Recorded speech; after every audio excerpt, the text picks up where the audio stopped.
Entonces, en un momentito ya damos inicio.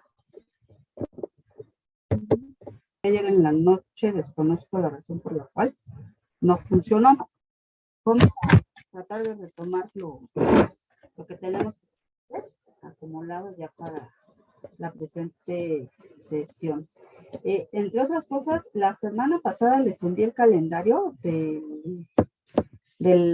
las clases bimodales para que no se me pierdan en qué días son los que nos toca asistir físicamente a las instalaciones de la facultad, y por otro lado los días en que tendremos que estar conectados en línea. He tenido algunas dificultades de tipo laboral que me han impedido estar con ustedes de manera oportuna y puntual.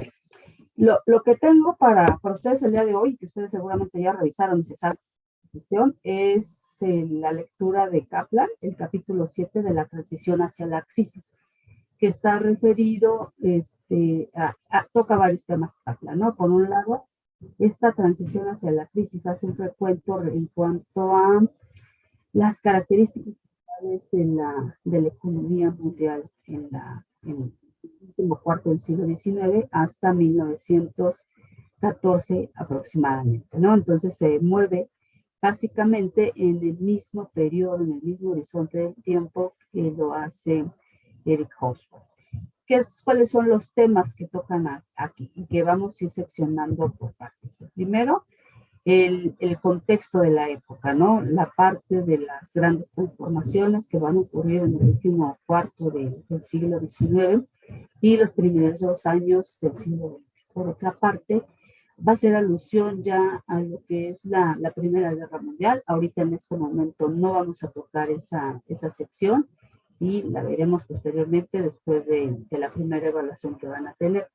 También vas a mencionar Kaplan, la situación de América Latina como región en su conjunto, ¿no? A partir de su eje de discusiones, cómo se está vinculando al mercado internacional, ¿no? No es un análisis de país por país o analizar circunstancias específicas, sino que la presentación que hace Hobsbawm va a estar referida a la región en su conjunto respecto al capitalismo mundial en esa época, ¿no? Y que va a comenzar a mostrar esos rasgos de rezago de las economías en la región, ¿no? Y cosa que es muy importante porque vamos a tener, pues ya con la región latinoamericana, pues la radiografía completa del escenario económico internacional del multicitado periodo, ¿no? Ahora, hay también dentro de este capítulo de Kaplan un complemento muy breve a la cuestión de la Revolución Rusa, ¿no? Y que también ahí lo que ustedes deben de recuperar es cómo desde una visión de corte marxista se puede analizar esa importancia o el efecto que va a tener la Revolución Rusa dentro del funcionamiento del sistema capitalista, ¿no? No por ello es menos importante, ¿no? Porque al final de cuentas, tanto el capitalismo como el socialismo tienen fuentes ideológicas que sustentan el razonamiento que les permite a los hombres de la época, a los ideólogos, el establecimiento de una ruta sobre cómo establecer las grandes líneas de política económica sobre lo que tiene que ser el funcionamiento de la economía, ¿no? Representa la visión que tiene, en este caso, Rusia, sobre el papel que tiene el Estado en el desenvolvimiento de la sociedad. Y que si bien es cierto, nosotros nos centramos en la parte económica, los efectos se pueden advertir tanto en la esfera política, sin duda alguna, porque está estableciendo límites y marcando la diferencia sobre el desarrollo capitalista que hasta entonces se había conocido. Y por otra parte, pues permea también las formas culturales, las formas en que se está relacionando la propia sociedad al interior del territorio ruso y también pues cómo esta forma en la cual hacen parte de la población de una transformación política y económica, pues también va a transformar sin duda alguna la parte social, ¿no?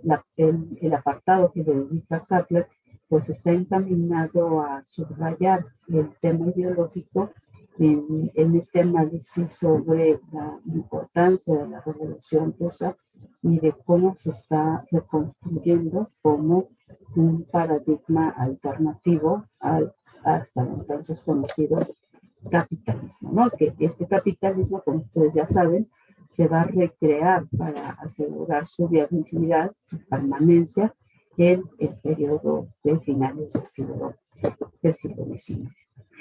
También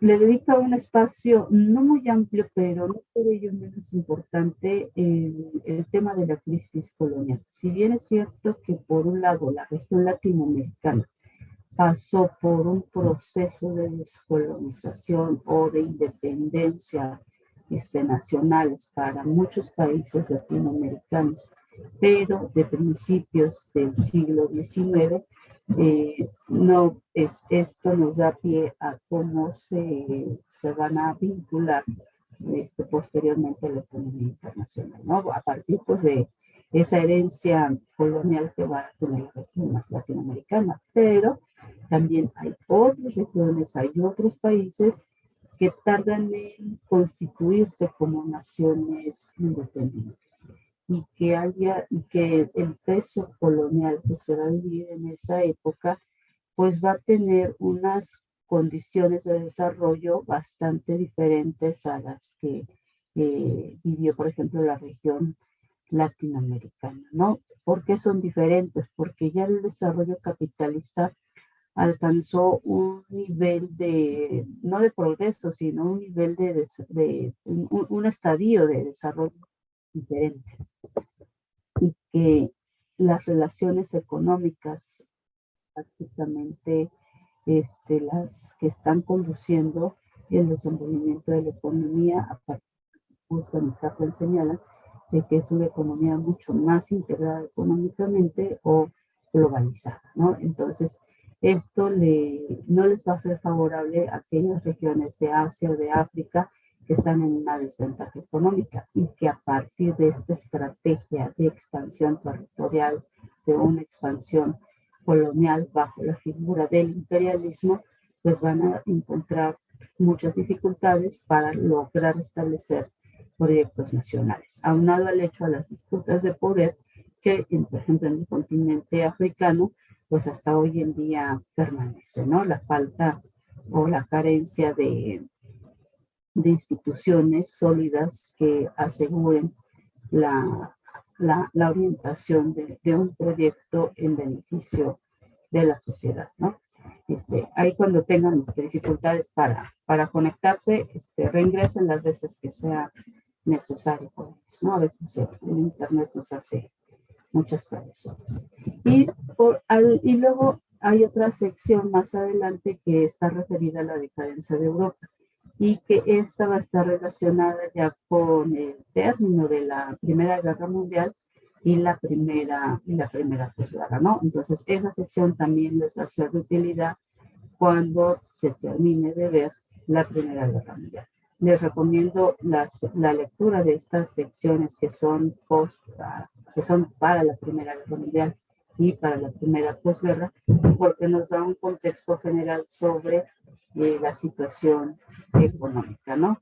Y que a diferencia, por ejemplo, de Hobsbawm, aquí lo que se va a centrar en estos apartados Kaplan es en una discusión de tipo económico principalmente, ¿no? Ustedes metodológicamente, perdón, lo que están viendo es que es una lectura en la que la,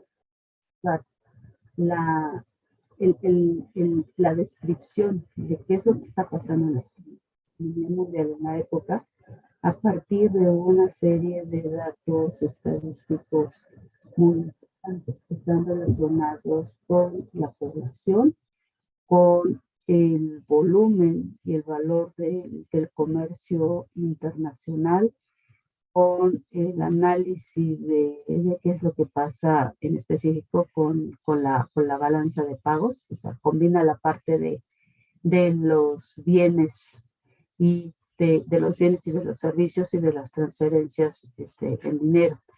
También tiene que ver en su conjunto con la población a partir de las pérdidas o de las bajas de la población ocasionadas por el conflicto bélico, pero también no olviden que también hay una disminución de la población en cuanto al racionamiento de alimentos que durante la época de guerras se vive, ¿no? Porque no hay suficiente cantidad de alimentos, porque las vías de comunicación están interrumpidas y entonces también hay un desplazamiento de la población, entonces ya no se tienen esos suministros o ese abasto de manera constante, ¿no? Además de que pues el dinero pues se convierte en un activo tanto para financiar la guerra y muy escaso pues también para la población que no está dentro del conflicto, pero que está sufriendo las consecuencias de la guerra, ¿no? También la importancia que tienen algunas de las regiones que están en disputa durante la Primera Guerra Mundial, y como ocurre en todas las guerras, por su carácter estratégico, debido a tipo de yacimientos o la riqueza que se encuentra dentro de su territorio, ¿no? Entonces, el tema de guerra siempre hay que estarlo viendo con unos lentes muy amplios, porque no solamente se refiere pues a la disputa de la lucha, ¿no? Entre los ejércitos beligerantes, sino que tiene un efecto, una consecuencia que se puede ver en la población, en todas las variables de tipo macroeconómico y por supuesto en la parte micro con las empresas, ¿no? Y que al final de cuentas, pues lo que están tratando es de mantener activa la producción y a las restricciones y penurias que pasa a la población. Y al término de la guerra, el Estado nuevamente vuelve a intervenir para poder establecer bases de crecimiento. Y en lo que ustedes van a revisar posteriormente, pues se van a dar cuenta que hay un fallo en la conducción de la política económica de la primera posguerra. Tan sencillo tener una vuelta al orden establecido sin la intervención del Estado, ¿no? Posteriormente en la Segunda Guerra Mundial, pues van a volver a enfrentarse a esta situación de esfuerzo de reconstrucción de las economías y con base pues en la experiencia de la primera posguerra, pues van a tener que establecer pues nuevas políticas que les permitan asegurar no solamente la ejecución, sino llevarlas dentro de los tiempos de manera tal que sea oportuna y se puedan crear las condiciones, ¿no? De ahí la importancia que va a tener el surgimiento de las Naciones Unidas para el reconocimiento y sanción de todo este nuevo orden económico que se va a establecer en la segunda posguerra. En la primera guerra, como les voy adelantando, también un esfuerzo de tipo multilateral, pues era el establecimiento de la sociedad o de las naciones, la Liga de las Naciones, pero como no logra validar su razón de ser a través del reconocimiento y la participación de todos los países, sobre todo de los Estados Unidos, pues eso es parte de lo que vamos a encontrar, de la razón por la cual pues el restablecimiento del orden económico internacional pues va a estar condenado al fracaso, ¿no? Este periodo del último cuarto del siglo XIX y lo que es la Primera Guerra Mundial junto con la Primera Posguerra, en la cual se van gestando las condiciones o las causas, mejor dicho, de la Segunda Guerra Mundial, pues vamos a ver que es un periodo muy complejo para todos los países, independientemente del nivel de progreso, de desarrollo en el que se encuentran, ¿no? Por un lado, el capitalismo, como ustedes ya lo vieron con Hobsbawm y lo llevan con Kaplan, ya la vinculación que existe entre las economías es muy profunda y que hay grados de integración económica también desiguales, como se los está ilustrando Kaplan en este capítulo de su libro. Pero también hay algo que cambió y que vuelve a a poner al capitalismo dentro de un cuestionamiento respecto a la propia viabilidad, ¿no? Ya vimos que con Hobsbawm se plantea una alternativa para superar los baches, llamamos así, económicos ocasionados por la depresión de finales del siglo XIX. Pero más allá de que se encontrara una salida para asegurar el aumento de las ganancias nuevamente, va a crear o va a ir gestando condiciones contra las que van a tener una consecuencia hasta nuestros días, ¿no?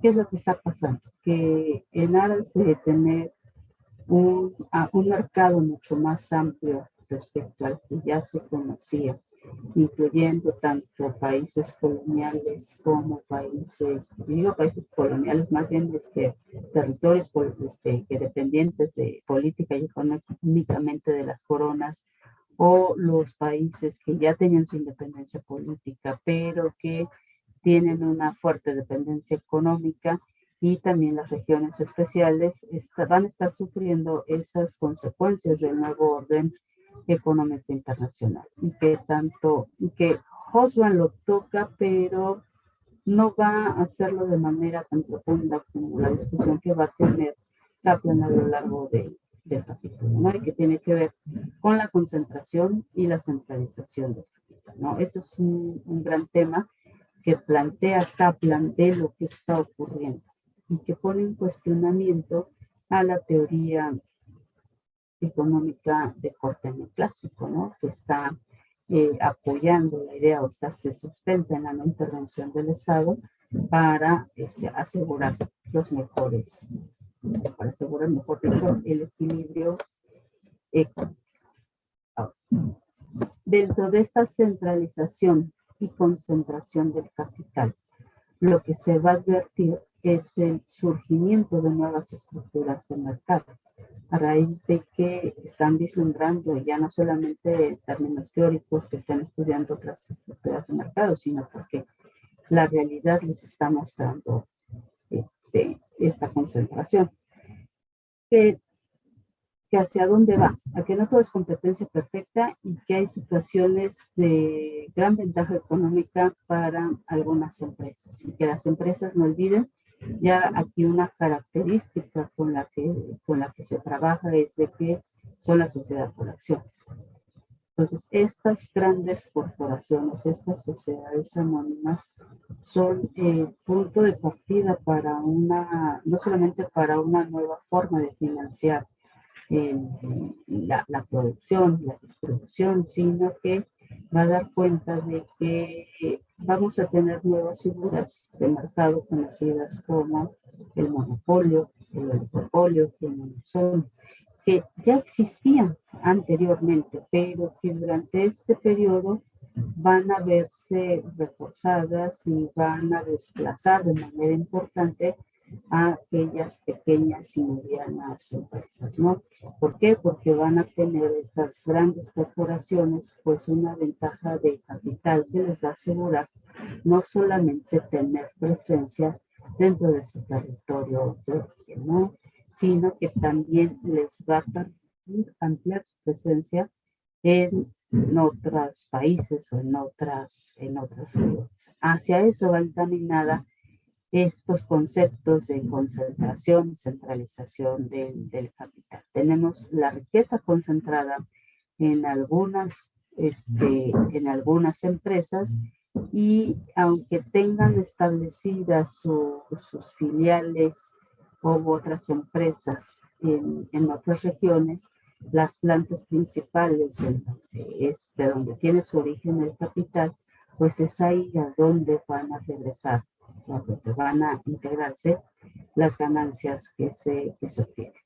¿Esto qué significa? Que va a poner en desventaja de los países que no cuentan con inversiones nacionales para impulsar el desarrollo, y van a recibir los beneficios de lo que significa una derrama económica en términos de las inversiones que van a realizar en estos nuevos territorios. van a tener una ventaja en cuanto a los productos terminados. Ahí depende de qué tipo de mercado nos estamos refiriendo.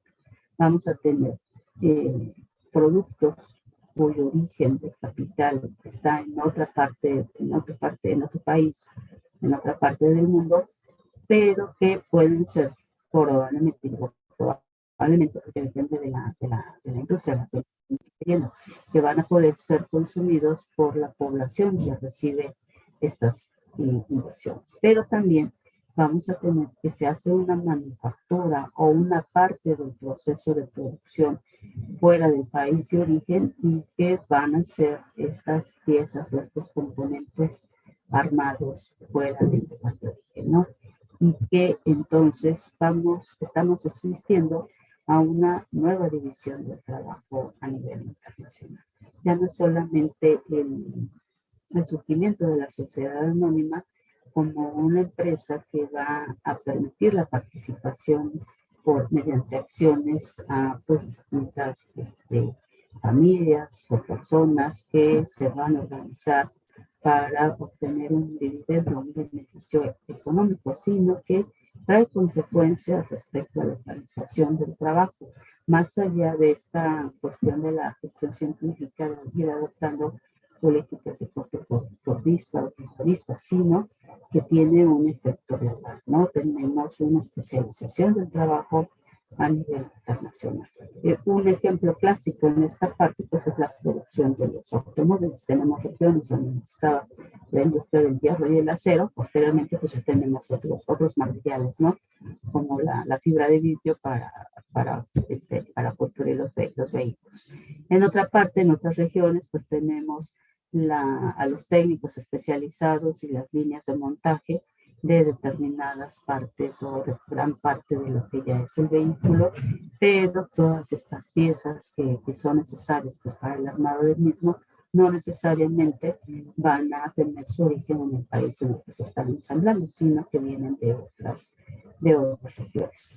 Entonces, aquí en este periodo que hemos estado revisando, a lo que estamos asistiendo finalmente es a la segunda revolución industrial, ¿no? Es una revolución que va a reflejar el conocimiento y el progreso técnico alcanzado particularmente en la industria. Tenemos nuevas industrias como la industria eléctrica y la industria petrolera, que van a ser la punta de lanza en cuanto al nuevo tipo de energías que van a ser utilizadas en el proceso productivo y que van a tener una utilidad no solamente dentro de la industria, sino también en el campo, ahí con sus claroscuros, dependiendo del nivel de progreso, y que también se les va a ir llegando, va a ir electrificando tanto lo que son las calles como a las casas, ¿no? A las familias. Entonces, ahí estamos viendo una material muy importante en el conjunto global de todos los países que están asistiendo a esta segunda revolución industrial. ¿Qué otra cosa está ocurriendo, ¿no? En aras en este proceso de expansión económica que están llevando a cabo las grandes potencias económicas? Además, pues de estas dos industrias que son emblemáticas, pues vamos a tener a partir de la industria petrolera, pues una serie de productos o de bienes terminados o de bienes intermedios que van a ser para el consumo de las familias, para su consumo dentro de la propia industria y también pues dentro de proceso de modernización que va a tener el transporte en la época, ¿no? ¿Qué otra cosa está ocurriendo a partir de esta expansión y de este proceso de concentración y centralización del capital? Pues vamos a tener, pues además de esta llegada de los nuevos productos, pues tenemos la llegada de nuevos materiales, ¿no? Los nuevos materiales o insumos no solamente van a estar inscritos dentro de la rama petrolera, sino también la llegada de insumos o de otros productos terminados provenientes de diversas regiones del mundo, y que eso está dando cuenta nuevamente se lo repito, de esta nueva división internacional del trabajo. Bien es cierto que están impulsando que los gobiernos, que no debe de haber una intervención directa en cuanto a la producción y a la distribución. Es cierto que el papel del Estado durante el periodo es muy importante porque es el encargado de salvaguardar los intereses económicos de sus industriales, de sus empresarios agrícolas, para poder tener una cobertura más amplia dentro de sus propios territorios y asegurar su presencia, establecer los canales para su presencia en otros países, aunado también a la parte del retorno de las ganancias que van a obtener por su participación en la realización de sus mercancías, ya fuera también de los países, ¿no? Entonces, el número de inversiones es mucho más amplio.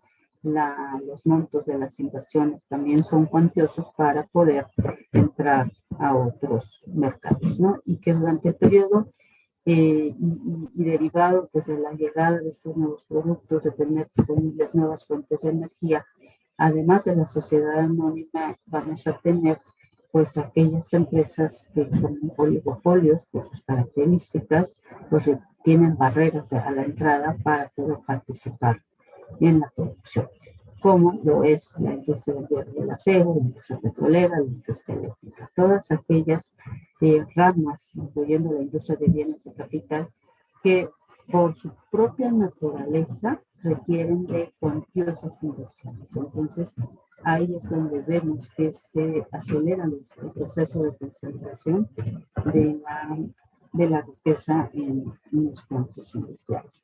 Y que esto trae como consecuencia la absorción o desaparición de los pequeños y los medianos empresarios, porque pues, no van a tener capacidad para poder competir. Esto ocurre dentro de los países en donde vamos a tener esos gigantes empresariales y lo mismo va a ocurrir cuando tenemos la vinculación de los países menos desarrollados en cuanto a su comparación con el mercado internacional.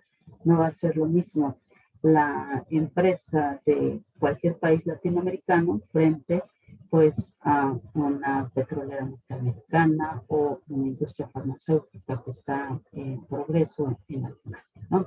Entonces ahí tenemos otra fuente de los rezagos y de las dificultades que tienen los países menos favorecidos para poder ir cerrando brechas, ya no solamente de crecimiento, sino también de desarrollo entre las naciones, ¿no? Entonces, los países industriales o las principales coronas de la época, pues logran salvaguardar sus intereses económicos a partir de una política expansionista a través de las distintas vías que ya hemos repasado con Hobsbawm, pero te quedan en estado de vulnerabilidad aquellas regiones pues, que no cuentan con esos montos de inversión tan importantes, que no cuentan con instituciones nacionales que puedan darle un orden, un soporte mucho más sólido, tanto en el movimiento de capital como para auspiciar el propio desarrollo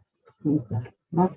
¿Qué es lo que está ocurriendo? Al final de cuentas, pues es el Estado el que está comandando todo ese progreso que se está viviendo, ¿no? Es el Estado, no haciendo referencia al Estado inglés, o al Estado alemán, o al Estado mexicano. Es el conjunto, la figura del Estado como concepto, el que se advierte que sin duda alguna, con su intervención directa, es el gran articulador de los diversos intereses económicos y sobre todo de aquellos que están detentando el capital para poder orientar la política hacia determinados fines, ¿no?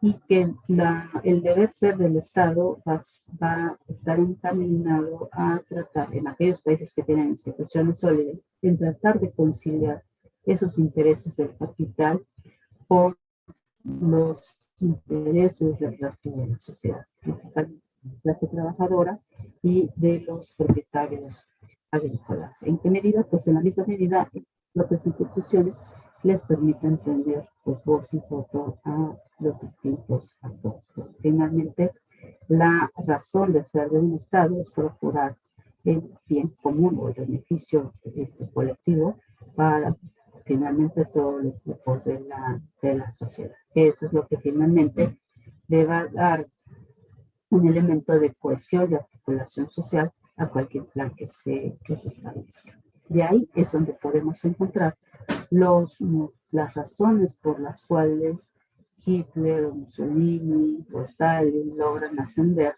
al poder. En el caso de Hitler, como ustedes pues, seguramente lo han leído, pues llega a través de la vía institucional, ¿no? A partir del Partido Nacional Socialista, que hace suyas los reclamos, las necesidades sociales y económicas de todos los sectores de la población. Ya una vez en el poder, pues ocurre pues, es otra historia que va a desembocar pues, en un nuevo conflicto bélico, ¿no? Entonces, cuando el Estado no tiene esa capacidad para aglutinar los diversos intereses económicos, sociales y políticos, pues va a tener al final de cuentas lo que hemos vivido en esta larga historia del siglo XX que nos alcanza hasta nuestros días, ¿no? Comentarios hasta ahí, jóvenes. No, profe. ¿No?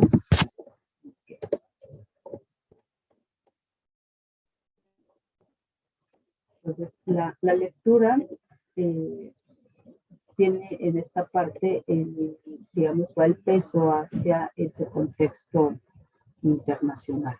Y lo que ustedes van a encontrar, pues tanto en el libro de Postman como en cualquier documento, libro, síntesis que encuentren sobre la segunda revolución industrial, pues va a estar va a estar referida pues a este progreso entre el conocimiento científico y la innovación tecnológica.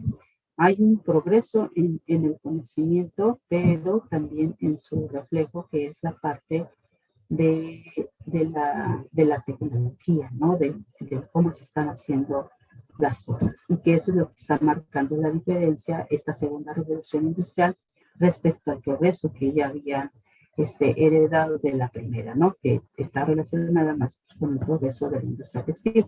En esta segunda revolución industrial, pues tenemos un progreso entre conocimiento y tecnología mucho más amplio, ¿no? Y que se refleja en el surgimiento de estas nuevas industrias, de los nuevos materiales, de las nuevas fuentes y de todas las innovaciones que se van a poner en marcha. Ahora, ahí ya tenemos un rasgo que nos ayuda a entender por qué algunos países se van rezagando. No todos los países ni todos los empresarios están invirtiendo en conocimiento, ¿no? En investigación y en desarrollo. Entonces, esto es una parte fundamental, básica, en la cual pues, todos los países deben de tener atención especial. Y que eso dentro pues, de los proyectos de desarrollo y del crecimiento económico, pues ponen en el centro del análisis, ¿no? El segundo rasgo dentro de esta segunda revolución industrial, pues es la fuente de las energías, que eso es muy importante, ¿no? Tengo la innovación, pero que no la voy a estar midiendo con vapor, sino que a partir pues, de estos descubrimientos, estos hallazgos y de las ventajas que van a tener ciertas sociedades, pues van a poder aprovecharlas en términos económicos. No todos los países tienen de manera natural los yacimientos de hidrocarburo y la parte de la energía eléctrica, pues también, como les decía, requieren montos de inversión muy importantes. De hecho, en el México del Porfiriato, una de las transformaciones económicas fue pues el establecimiento de una industria eléctrica, ¿no? Que más tarde con Lázaro Cárdenas pues, va a ser nacionalizada. También lo que hace Porfirio Díaz pues, va a ser atraer inversiones en el campo petrolero, ¿no? Traer tanto a las empresas petroleras británicas y también vamos a tener pues, la presencia de las norteamericanas. Aunque dentro de todo lo que es el análisis de la economía del porfiriato, lo que busca Díaz es un acercamiento más amplio hacia Europa, ¿no? Y particularmente Francia y mantenerse alejado de la influencia norteamericana, ¿no? La mayoría económica de México podrán profundizar en las mismas. Aquí el progreso en la industria pues va a estar identificado pues en la industria química, ¿no? También ahí es donde va a tener un salto muy importante la industria química durante esta segunda revolución industrial. Entonces, ahí ya tenemos cosas muy importantes que se van a ir incorporando paulatinamente en la vida cotidiana, ¿no? En el teléfono, el telégrafo, el avión, el cinematógrafo, se va a comenzar en la producción, en la fabricación de electrodomésticos, ¿no? Entonces, ya estas cosas o estas innovaciones ya no son únicamente de cómo estamos produciendo, ¿no? Los objetos tradicionales, sino que surgen nuevos productos y que no tienen su destino únicamente dentro del proceso de transformación o de producción en la industria, sino que tenemos productos que ya han estado disponibles para la población. Y ahí el gradualismo con el cual llegan a, pues hacia la vida real de las personas, pues va a depender del poder de compra. En el caso de México, pues para esa época pues tenemos un México todavía predominantemente rural y a diferencia de los Estados Unidos, pues que tenemos ya diversas ciudades que se van a estar electrificando y que tenemos pues un trabajo industrial, un trabajo dentro de un desarrollo de comunicaciones y y el propio desarrollo de otras industrias, pues que va a favorecer esa expansión material que van a tener los norteamericanos. Y pues los procesos al interior de la industria pues se vuelven mucho más eficientes, ¿no? Con Adam Smith, pues ustedes recuerdan, ¿no? Que una de las contribuciones por las cuales se les reconoce y tiene un lugar especial dentro del desarrollo de la economía como ciencia, pues es este concepto de la división del trabajo y su vinculación con la productividad, ¿no? A medida que se va especializando un operador en un fragmento del proceso de producción, pues se puede incrementar su productividad, va a tener pues una mayor cantidad de producto en un menor tiempo posible, ¿no? Aquí dentro de esta reorganización bajo paradigmas de gestión científica de la producción, pues lo que buscan es hacer mucho más eficiente esta división de trabajo, aunado a esta división internacional del trabajo que también se va a estar configurando. La que ya hemos mencionado, que es la clásica, que es la aparición de la sociedad anónima, también van a comenzar a aparecer algunos oligopolios, los monopolios, los monopsonios, con nuevas estructuras de mercado y que le van a, pues, a plantar cara, disculpen la expresión tan coloquial, de que no todo es competencia perfecta, ¿no? De lo que nos está hablando la teoría económica. Que hay arreglos o hay intercambios que ocurren en el mercado que no están dentro de este famoso equilibrio que se da de manera automática y que es autorregulado, ¿no? Sino que va a haber nuevas estructuras de mercado que también están concentrando una parte importante de y la concentración de la producción, ¿no? Y que esta concentración pues da cuenta pues de esta nueva forma en la que se está repartiendo pues el beneficio económico, ¿no? Y las estructuras que les vuelvo a reiterar que les toca Kaplan sobre el impacto que va a tener dentro del desenvolvimiento del capitalismo, ¿no?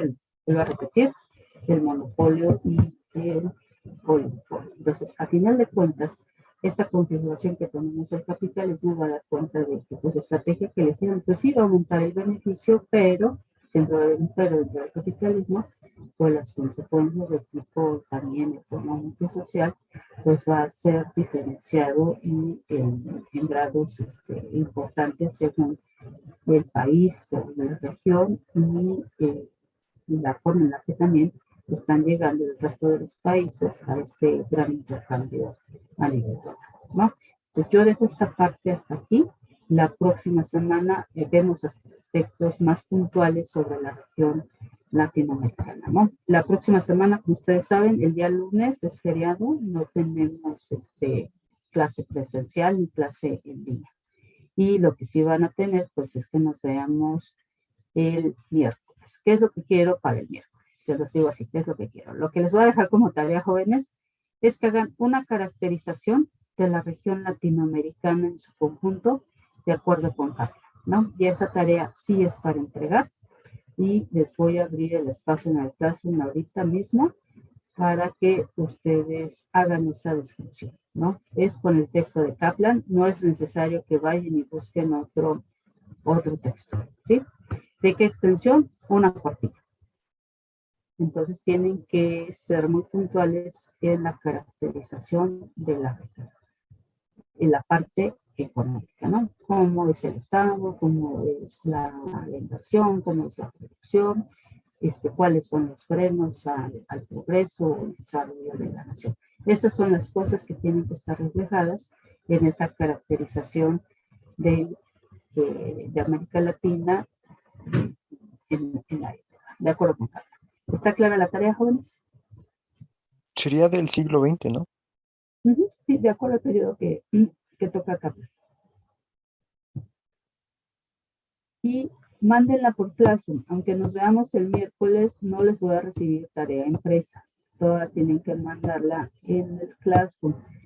Si no pueden usar un procesador de palabras o un PowerPoint, lo que ustedes vayan a utilizar, le toman la foto de su cuaderno con letra legible y suben la foto al Classroom, por favor. ¿Sí? Sí, maestra. Maestra, muchas gracias. Bueno, ok, pues ya son las 9:02, ya no los retraso más para su siguiente clase. Cuídense mucho, jóvenes, y hasta pronto. Hasta luego.